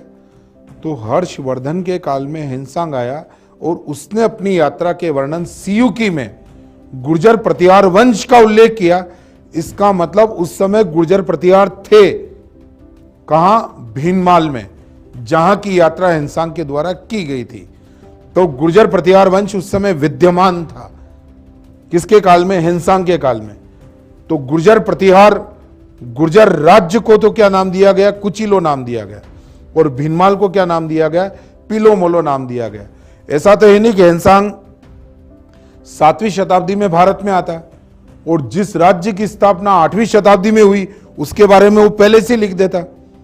भाई वो बहुत अच्छा यात्री था, यात्रियों का राजकुमार था, लेकिन इतना भविष्यवेता तो था नहीं वो। तो तत्कालीन समय में गुर्जर प्रतिहार वंश का छोटा सा ही सही लेकिन राज्य जरूर रहा होगा। इसलिए हेनसांग ने अपने ग्रंथ सीयूकी में उसके बारे में उल्लेख किया है। आइए आगे चलते हैं। गुर्जर प्रतिहार वंश की उत्पत्ति। गुर्जर प्रतिहार वंश की उत्पत्ति में चंद्रवरदाई रचित पृथ्वीराज रासो के अनुसार प्रतिहार मुनि वशिष्ठ के अग्निकुंड से उत्पन्न क्षत्रिय थे। ये तो किसने बताया? अभी जो मैंने आपको बताया वो तो ये थे। आगे चलिए। कनिंघम के अनुसार प्रतिहार शक या युची है ना, ये जो कुषाण थे उनकी एक कबीला था यूचियो एक कबीला था और उस कबीले में कुषाण कबीला था यूचियो है ना। शक तो थे ही, कुषाण थे ये यूचियो। पृथ्वीराज रासो ने अग्निकुंड से उत्पन्न बताई। कनिंघम ने, इतिहासकार कनिंघम ने प्रतिहारों को शक या यूचियो की संतान बताया। कहते हैं कि शकों की और कुषाणों की जो परंपराएं थी वो परंपराएं प्रतिहारों से मिलती है, इसलिए बोले ये उसके वंशज थे। गलत है ये।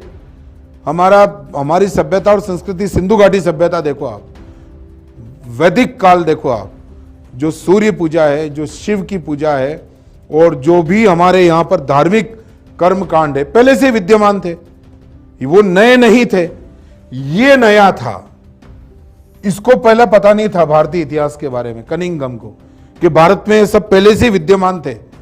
तो शकों के द्वारा और कुषाणों के द्वारा वो परंपराएं, शक और कुषाण भी भारतीय संस्कृति में बहुत सारी परंपराएं लेकर आए, लेकिन यहां के मूल निवासियों ने उन परंपराओं को अगर अंगीकार कर लिया तो इसका मतलब ये नहीं उनके वंशज थे। अच्छा, ये तो विदेशी थे है ना, अपने आप को श्रेष्ठ बताना चाहते थे। भारतीय इतिहास में भारतीयों को हमेशा ये हे दृष्टि से देखना चाहते थे।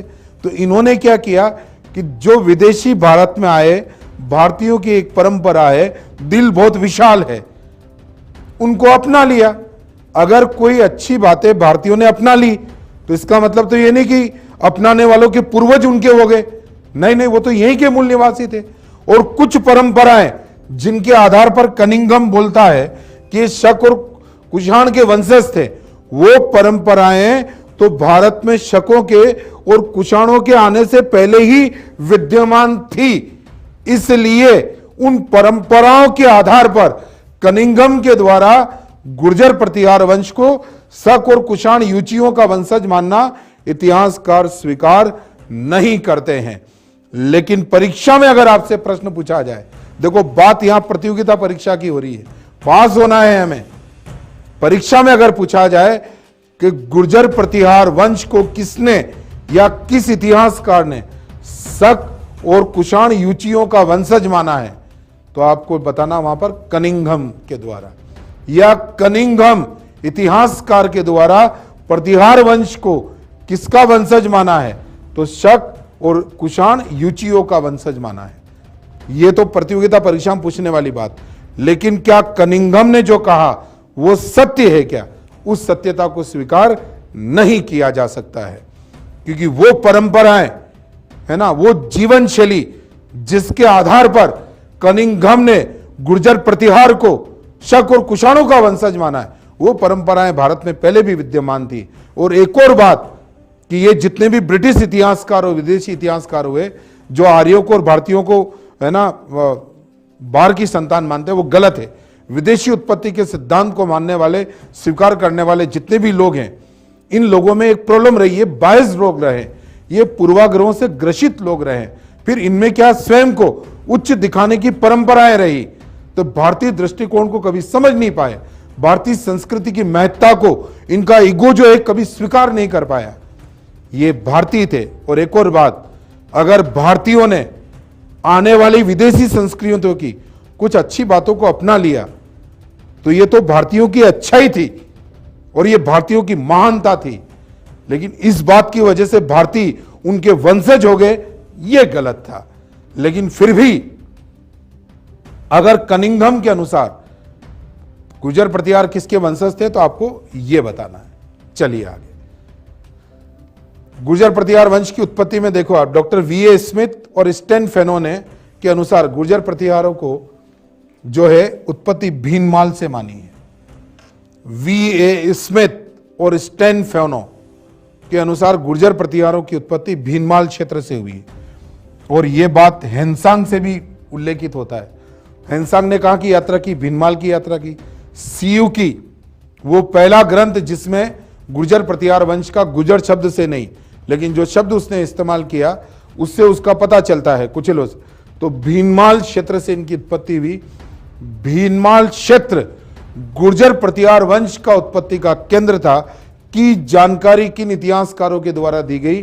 वी.ए. स्मिथ और स्टेन फेनो के द्वारा दी गई है।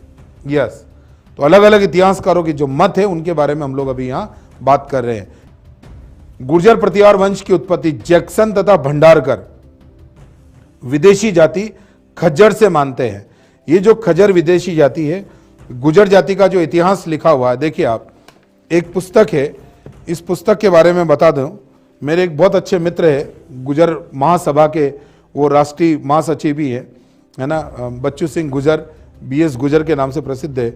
उन्होंने परीक्षित घर का गुर्जर राजोवड़ उन्होंने दिया है, और ये दयाराम वर्मा की ग्रंथ है ये।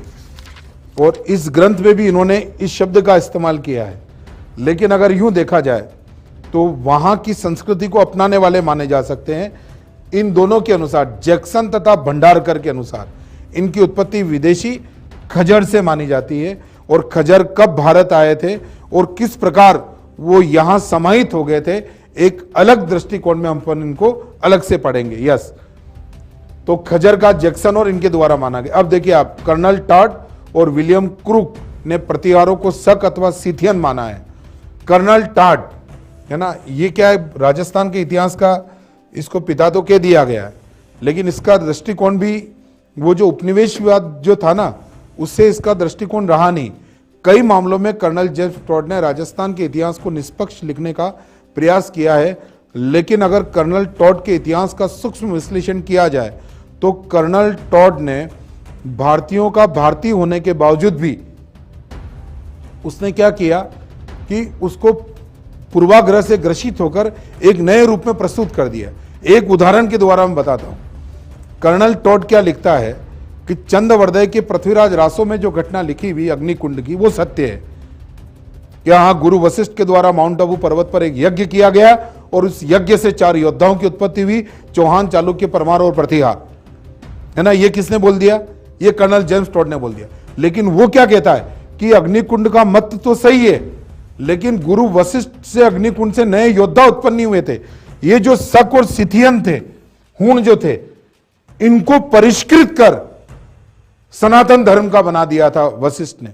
देखिए आप वहां पर भी क्या गलती करी इस कर्नल जेम्स टोड ने, कितने पूर्वाग्रह से ग्रसित थे इतिहासकार। भारत का इतिहास स्वर्णिम इतिहास है। भारत सोने की चिड़िया था, विश्व गुरु था, कोई दोहराई नहीं।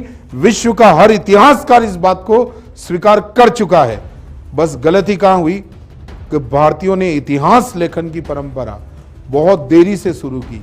इसलिए हमारा इतिहास जिन लोगों ने लिखा, उन्होंने अपनी संस्कृति को श्रेष्ठ बताने के लिए भारतीय संस्कृति के ऊपर वो परंपराएं जो उन्होंने हमसे सीखी थी, उन्होंने ये बोल दिया, बोले नहीं साहब हमने आपने हमसे ग्रहण की। तो ये भी कहीं न कहीं बायस था, इसलिए इस विदेशी मत को भी स्वीकार नहीं किया जा सकता है। यस, आगे चलते हैं।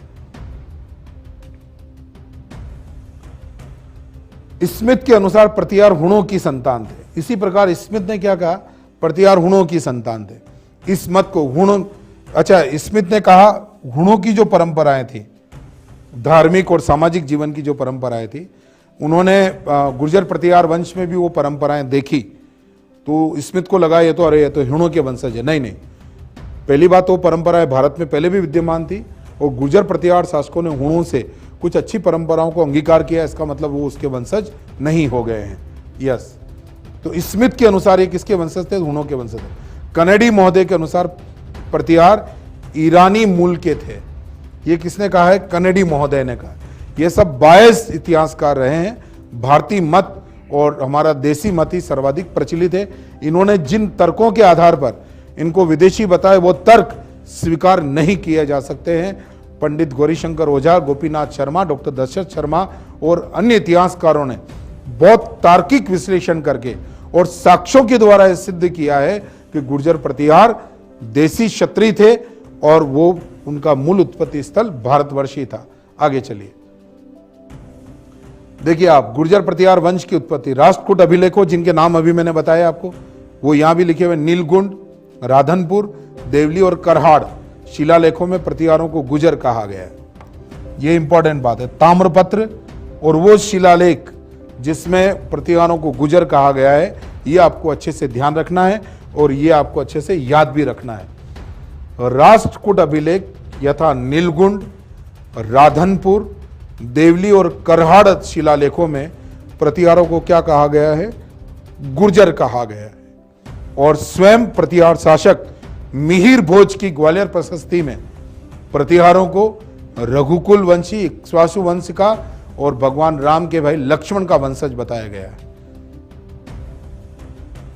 चलिए, प्रतिहार अभिलेखों में यथा ग्वालियर अभिलेखों में प्रतिहारों ने स्वयं को लक्ष्मण का वंशज, इक्ष्वाकु कुल के रघुवंशी क्षत्रिय बताया है। यस, चलते हैं आगे। डॉक्टर गौरीशंकर ओझा ने प्रतिहारों को सूर्यवंशी और रघुवंशी क्षत्रिय माना है।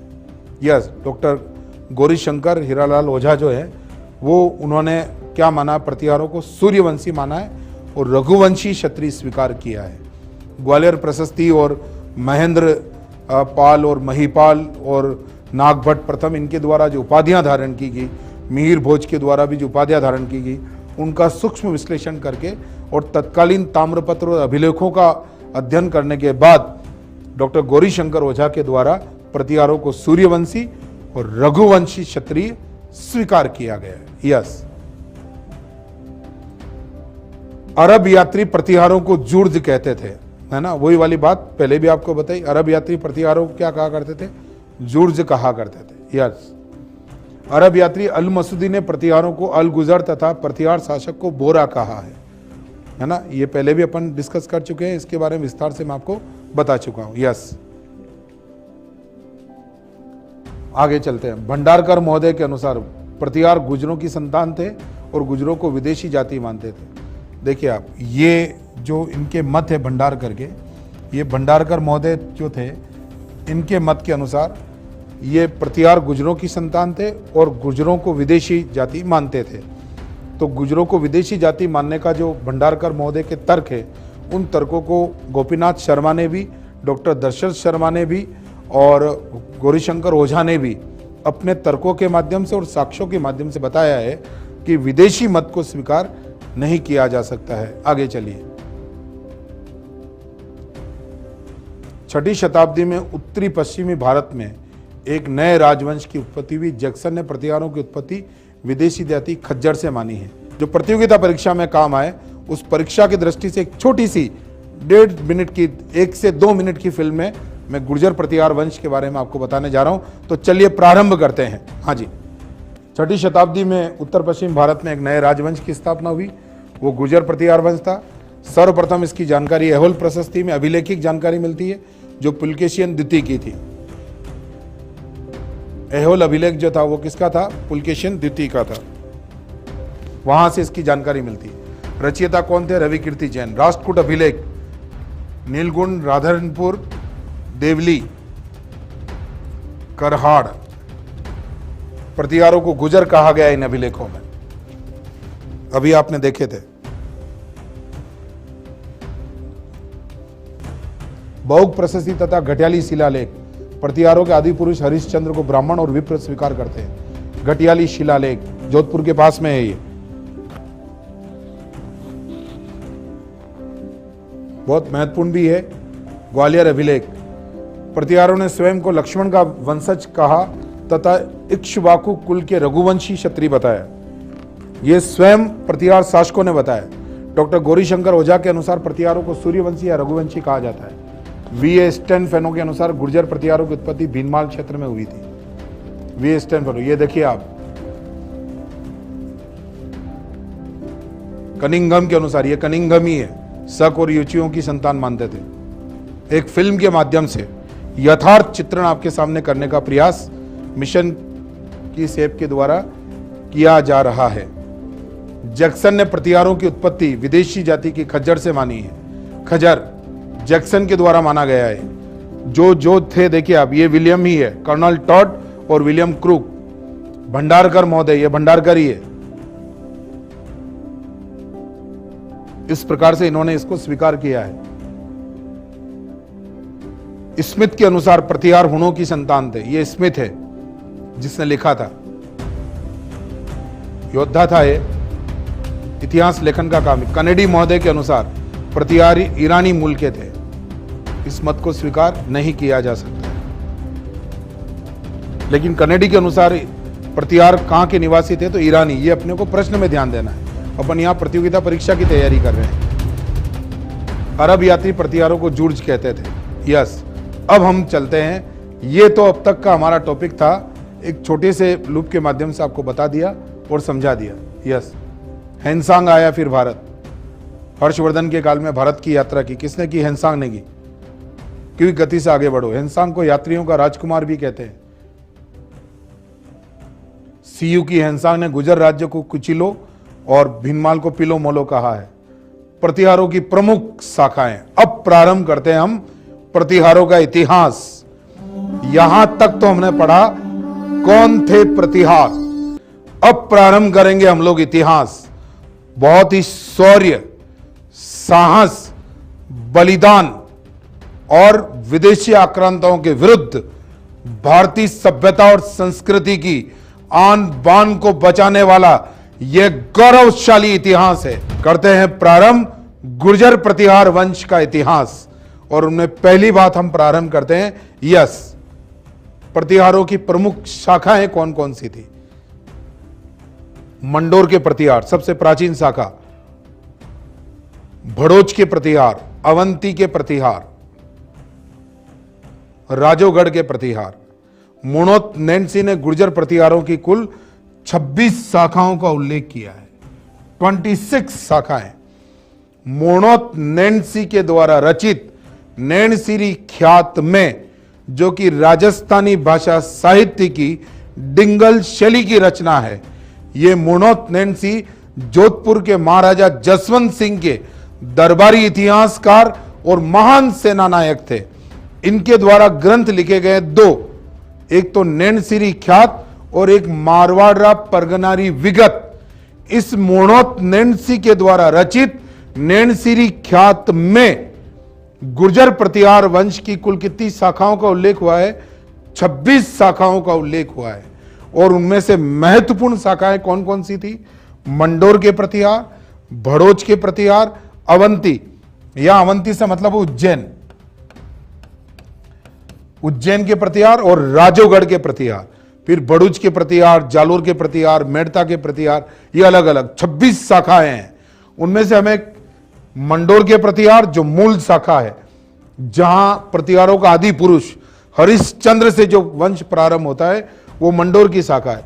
फिर भड़ोच के प्रतिहार, अवंती के और राजोगढ़ के प्रतिहार। और मोनोथ नैन्सी ने प्रतिहारों की कुल कितनी शाखाओं का उल्लेख किया है? तो 26 शाखाओं का उल्लेख किया है, ये आपको बताना है। आइए चलते आगे। यस, मंडोर के प्रतिहार, यहां से हमारा इतिहास अब प्रारंभ हो रहा है। देखिए आप, मंडोर के प्रतिहार, मंडोर के जो प्रतिहार, इनका प्रारंभ, मंडोर कहां है? अभी जोधपुर में। मंडोर के प्रतिहार का प्रारंभ कहां से होता है? हरिश्चंद्र, हरिश्चंद्र के काल से प्रारंभ होता है। फिर ये मंडोर की शाखाएं फिर अलग अलग भागों में बटी, और वो टोटल कितनी शाखाओं में बटी? 26 शाखाओं में।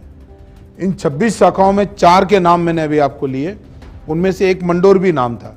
अब हम सबसे पहले मंडोर और इसकी जो मुख्य ब्रांच है, जिसकी वजह से 8वीं से 12वीं शताब्दी का काल भारतवर्ष में प्रतिहारों के नियंत्रण का काल कहलाता, वो पढ़ेंगे। तो हरिश्चंद्र मंडोर रहे, फिर बाद में मेड़ता, नागभट्ट प्रथम के काल में मेड़ता राजधानी बनी, फिर वहां से गए जालोर, फिर जालोर से गए अवंती यानी उज्जैन, और उज्जैन के पश्चात ये गए कन्नौज। कन्नौज फाइनली इनका जो राजधानी रही त्रिकूट संघर्ष में विजय के पश्चात, वो रही कन्नौज। तो हरिश्चंद्र जो गुर्जर प्रतिहार वंश के आदि पुरुष और गुर्जर प्रतिहार वंश के संस्थापक थे, इनकी जो अलग अलग 26 शाखाएं हैं, उनमें से अभी हम, क्योंकि हम लोग तैयारी कर रहे हैं प्रतियोगिता परीक्षा की, तो मंडोर के गुर्जर प्रतिहार में वो वंश जो आगे जाकर कन्नौज का साम्राज्य बना, पहले उस वंश का पूरा अध्ययन करेंगे।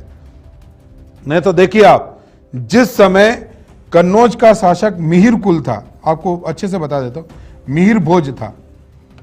उस मिहिर भोज ने 861 ईस्वा पूर्व में मंडोर के प्रतिहार शासक बाहुक को पराजित किया था, है ना। मिहिर भोज ने मंडोर के बाहुक को पराजित किया था, और उसका नाम मंडोर के शासकों में आता है। उसी प्रकार राजोगढ़ के प्रतिहार, वो प्रतिहार, अच्छा, मंडोर के प्रतिहारी इंदा थे। इंदा ने अपनी बेटी का ब्याह राव चूड़ा से करा के मंडोर उनको दहेज में दे दिया था। तो ये मंडोर के प्रतिहार अलग, और जो मंडोर की मूल शाखा है जिससे ये वंश महान गुर्जर प्रतिहार वंश कहलाया, वो मंडोर से मेड़ता, मेड़ता से जालोर, उज्जैन और कन्नौज। पहले हम इसको पढ़ेंगे, और एक और नाम यहां बीच में आता है, जब ये अवंती में किसी से पराजित हो जाते थे तो या तो ये जालोर या ये ग्वालियर आ जाते थे, है ना। ग्वालियर भी इनका मुख्य केंद्र रहा था, तो उसको सबसे पहले पढ़ेंगे, और फिर बाद में छोटी छोटी जो इनकी शाखाएं, मंडोर की, राजोगढ़ की, है ना, भड़ोच की, वो अलग से फिर हम उसका अध्ययन करेंगे, ताकि आप लोग जो है अच्छी तरह से देख लें। मंडोर के प्रतिहार, अब मंडोर के प्रतिहारों को हम वंश कर रहे हैं। प्रतिहार वंश के संस्थापक, प्रतिहारों के आदि पुरुष, गुर्जर प्रतिहार के मूल पुरुष कौन थे? ये हरिश्चंद्र थे। और इतिहास में हरिश्चंद्र की जो कल्पना की गई है, उसी के अनुसार ही हमारे हरिश्चंद्र ऐसे उस समय दिखते होंगे, ऐसे इस समय होते होंगे। और ग्रंथों में इन हरिश्चंद्र को जो है ब्राह्मण बताया गया, और इनकी 2 रानियां बताई गई। एक तो ब्राह्मण इनकी रानी थी, हरिश्चंद्र की ब्राह्मण रानी थी, एक इनकी क्षत्रिय रानी थी, है ना, क्षत्रिय रानी थी। ब्राह्मण रानी का नाम तो कहीं मिलता नहीं है, खूब इतिहास खंगाल लो आप, कहीं नहीं मिलेगा। अपने को नहीं मिला इसका मतलब किसी को नहीं मिल सकता है। और ब्राह्मण रानी का नाम था इनका भद्रा, क्षत्रिय रानी। और इस भद्रा के जो थे वो 4 पुत्र थे, और ये 4 पुत्र जो भद्रा के थे, इन्हीं से ये वंश आगे चला, और उन्हीं के बारे में हम लोग अध्ययन करते हैं। मंडोर हरिश्चंद्र का केंद्र था। हरिश्चंद्र के द्वारा गुर्जर प्रतिहार वंश की स्थापना की गई, कहाँ की गई थी? मंडोर। और मंडोर वर्तमान में कहाँ है? यह है जोधपुर में। मंडोर वर्तमान में कहाँ है? जोधपुर में। तो हरिश्चंद्र जो गुर्जर प्रतिहार वंश के संस्थापक थे, उन्होंने गुर्जर प्रतिहार वंश की स्थापना की कहाँ की थी? मंडोर में की थी। हरिश्चंद्र की 2 रानियां थी, एक ब्राह्मण रानी थी, उससे उत्पन्न संतान ब्राह्मण प्रतिहार कहलाए, और जो क्षत्रिय रानी थी भद्रा, उसके 4 पुत्र थे, उनसे उत्पन्न क्षत्रिय संतान जो है वो क्षत्रिय गुर्जर प्रतिहार कहलाई। तो हरिश्चंद्र को इस वंश का आदि पुरुष यानी प्रारंभिक व्यक्ति, इस वंश का संस्थापक, और इस वंश की स्थापना कहां हुई थी? मंडोर में। मंडोर वर्तमान में कहां है? जोधपुर में। यस, चलिए आगे। हरिश्चंद्र की 2 पत्नियां थी, एक ब्राह्मण तथा दूसरी थी क्षत्रिय रानी। चलो आगे। और क्षत्रिय पत्नी भद्रा से 4 पुत्र हुए थे इनके। क्षत्रिय जो इनकी पत्नी थी, नाम क्या था उसका? भद्रा। और उससे 4 पुत्र हुए थे, भोग भट्ट, कद्दक, रज्जिल और दद्द। ये 4 पुत्र हुए थे। और इन 4 पुत्रों ने मंडोर को विजय कर, ये ध्यान रखना, इन 4 पुत्रों ने मंडोर को विजय कर मंडोर के चारों ओर, ये जो मंडोर है, इस मंडोर के चारों ओर जय स्तंभों का निर्माण करवाया था। मंडोर के चारों ओर जय स्तंभों का निर्माण हरिश्चंद्र की क्षत्रिय रानी भद्रा के पुत्र भोग भट्ट, कद्दक, रज्जिल और दद्द के द्वारा करवाया गया था। भोग भट्ट के द्वारा करवाया गया था, कद्दक के द्वारा करवाया गया था, रज्जिल के द्वारा करवाया गया, दद्द के द्वारा। मंडोर जो कि हरिश्चंद्र ने वहां वंश की स्थापना की, इनके 4 पुत्रों ने मंडोर को विजय कर उस मंडोर के चारों ओर जय स्तंभों का निर्माण करवाया। तो मंडोर के चारों ओर जय स्तंभों का निर्माण किसके द्वारा करवाया गया? हरिश्चंद्र की क्षत्रिय रानी भद्रा के 4 पुत्रों के द्वारा। वो 4 पुत्र कौन थे? भोग भट्ट, कद्दक, रज्जिल और दद्द। इनमें से रज्जिल का राजवंश आगे चलेगा, देखिए आप। चलो, मंडोर के प्रमुख प्रतिहार शासक, मंडोर की वंशावली के प्रथम शासक रज्जिल, है ना, बताया ना मैंने आपको, रज्जिल थे ये इनके 3 नंबर के पुत्र थे, लेकिन सबसे योग्य पुत्र थे ये, और इन्हीं का वंश जो है आगे चला गया। यस, रज्जिल मंडोर की वंशावली का प्रथम शासक थे, जो हरिश्चंद्र के पश्चात बने थे। यस, चलो आगे। नरभट्ट वीरता के कारण पहला पेली कहलाए। ये मंडोर वाले चल रहे हैं अभी हम, है ना, एक संक्षिप्त में इनके बारे में बता रहा हूं, फिर अपन आगे चलेंगे। नरभट्ट की वीरता के कारण ये पहला पेली कहलाए थे। और ये जो पहला पेली कहलाए थे, है ना, पहला पेली का मतलब होता है गुरु एवं ब्राह्मणों के संरक्षक। पहला पेली का मतलब क्या होता है? गुरु एवं ब्राह्मणों के संरक्षक, है ना। नरभट्ट को किस प्रतिहार वंशी शासक को, गुर्जर प्रतिहार वंशी शासक को पहला पेली की उपाधि मिली? नरभट्ट को मिली। पहला पेली का मतलब होता है गुरु और ब्राह्मणों के जो संरक्षक थे। यस, चलिए आगे। नागभट्ट नाहड़ पुष्कर घाट बनवाए एवं मेड़ता को राजधानी बनाया। पुष्कर घाट जो है ना, इन्होंने बनवाए थे नागभट्ट ने, और मेड़ता को इन्होंने अपनी राजधानी बनाया था। नागभट्ट के द्वारा मेड़ता को राजधानी बनाया गया था, है ना। रज्जिल के पुत्र थे ये। पुत्र का मतलब समझते हो ना आप। चलिए आगे। फिर आते हैं भोज, यशोवर्धन, चंदुक, चलो, शिलुक, ये 10वें थे। वल्ल शासक देवराज भाटी को हराया एवं वल्ल एवं त्रावणी साम्राज्य में शामिल किया। वल्ल शासक देवराज भाटी को इन्होंने पराजित किया, है ना, हराया। वल्ल वर्तमान जैसलमेर के आसपास का क्षेत्र हराया एवं वल्ल तथा त्रावणी साम्राज्य में शामिल किया था। फिर देवराज की बेटी से इनका विवाह भी हुआ था। चलिए आगे। कक रघुवंशी प्रतिहार शासक वत्सराज के सामंत थे ये, है ना। ये मंडोर वाले चल रहे हैं अभी, अपन अपने वो इतिहास अभी प्रारंभ नहीं किया, संक्षिप्त में इनका परिचय दे रहा हूं, फिर इनके बारे में विस्तार से अपन अलग से पढ़ेंगे। रघुवंशी प्रतिहार शासक वत्सराज के सामंत कक थे, ये भी प्रतिहार के थे लेकिन ये मंडोर के थे उस समय। यस, चलिए। भुवकुप के युद्ध में नदवल्लभ को हराया तथा मंडोर के विष्णु मंदिर में जोधपुर प्रशस्ति वंशावली लगवाई।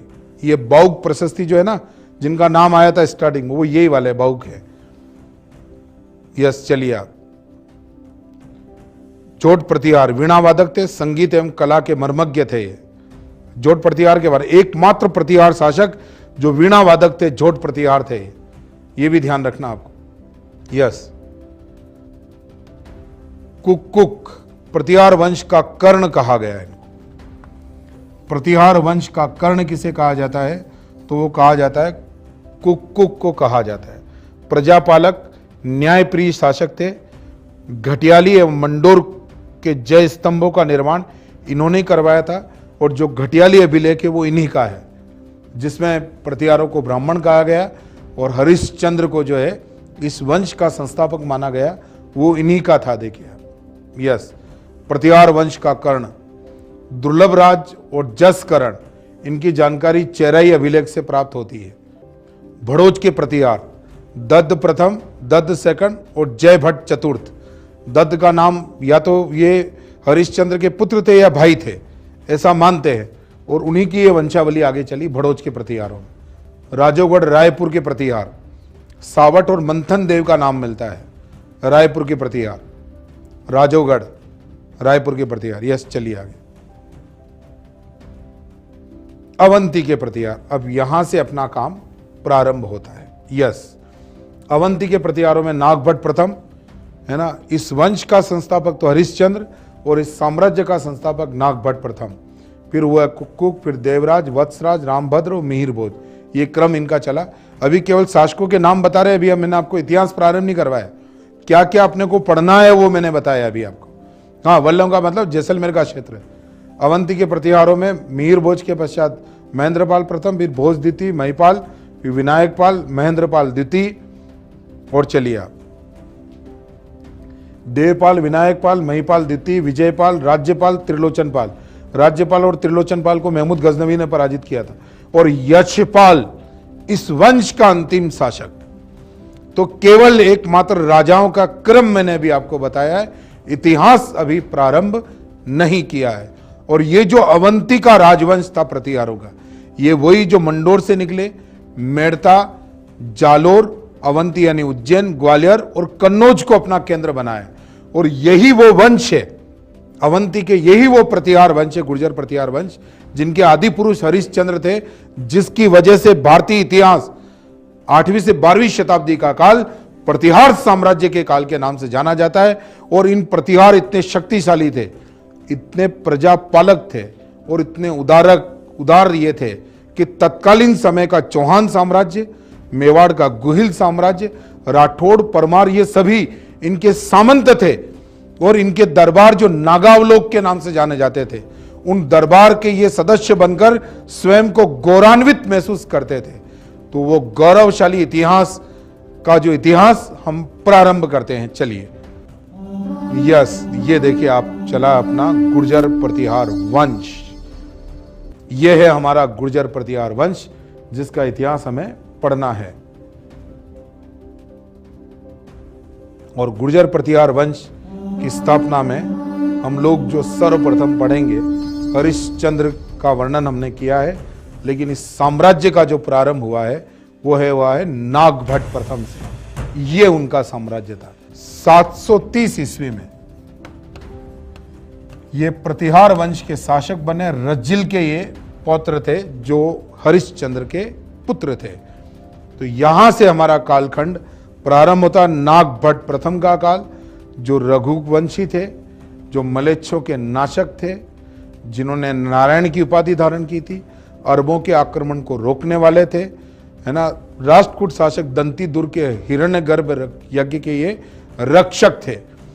तो ये हमारा है प्रतिहार वंश का इतिहास। तो नागभट्ट प्रथम से लेकर और यशपाल तक का इतिहास हम पढ़ेंगे कल ठीक 9 बजे से। तो मिलते हैं फिर कल ठीक 9 बजे। तब तक जय हिंद, जय भारत, जय Rajasthan. Thank you very much. God bless you everybody.